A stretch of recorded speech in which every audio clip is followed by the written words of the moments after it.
We're in the middle of this conversation that Jesus is having with the woman at the well, coming now to verse 21 of chapter 4 of the Gospel of John.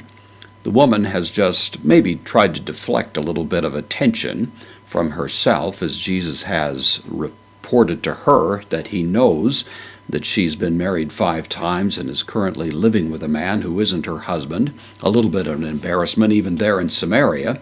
And so she, calling attention to the fact that Jesus appears to be a prophet, raises a theological question, a question that had been something of a burning question between Samaritans and Jews concerning the proper place of worship. Was it that Mount Gerizim, which was actually a center of worship that predated Jerusalem, but of course Jerusalem through David had become the official central sanctuary, and that conflict of opinion had continued. So maybe the woman's just trying to get out from under a little bit of an embarrassing moment here. Maybe this is a sincere question. She, one way or another, has raised it, and Jesus doesn't ignore it. He doesn't bypass it.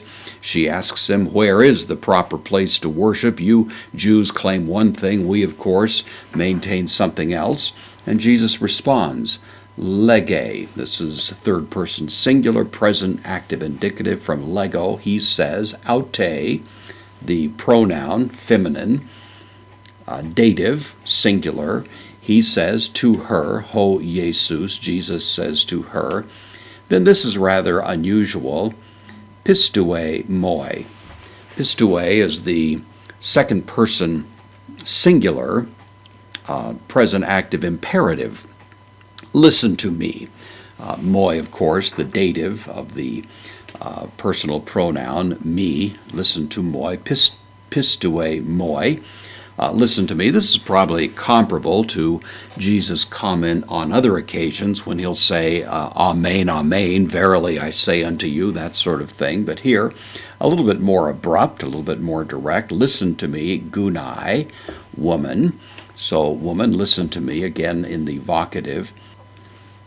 Hoti, that, listen to me, woman, that erketai, from erkomai, I come or I go, third person singular, so it comes.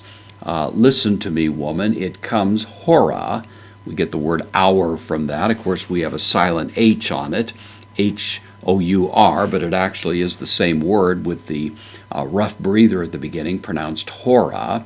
So hour or an hour comes, hota, adverb, when, uta, and notice it's with uta. So those two words found in parallel will normally be translated something like neither nor. So believe me, an hour is coming when neither in to ore tuto, we saw that in the very last verse, in to ore, in the mountain, this one, uta, nor in Jerusalemos, in Jerusalem, proskeneseta, from proskeneo, to worship, literally to bow down.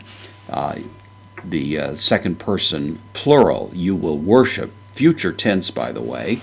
This contract verb, typically they form the future by lengthening the contract vowel. So you will worship, to patri, the Father. Interesting, just in passing, typically Jerusalem will be provided in the plural.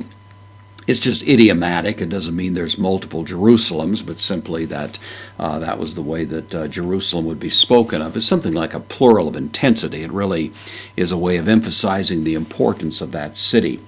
The other thing interesting is the reference to the Father. Jesus really uniquely introduces in his vocabulary this kind of reference to the Father. Referring to God as Father was not unheard of, not unprecedented in Jewish practice, but was certainly uncommon. But Jesus really adopts this and makes it one of the primary and central ways in which he refers to the deity, and of course does so in a way that suggests a very profound sense of intimacy. More importantly, in this verse, of course, this is the forecast by Jesus of a time when this kind of localized center of worship, a true technical temple, will no longer be present.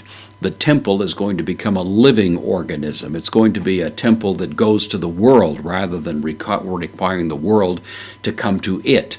And so Jesus will say deeply later, where 2 or 3 are gathered, there's the temple, there I'm in the midst. And Paul, of course, repeatedly emphasizes your body is the temple. So this time of a structural temple of concrete and mortar in a certain place, whether it's in Gerizim or Jerusalem, was soon to pass. And Jesus is, of course, communicating that profound and important truth to the woman now in the context of this conversation.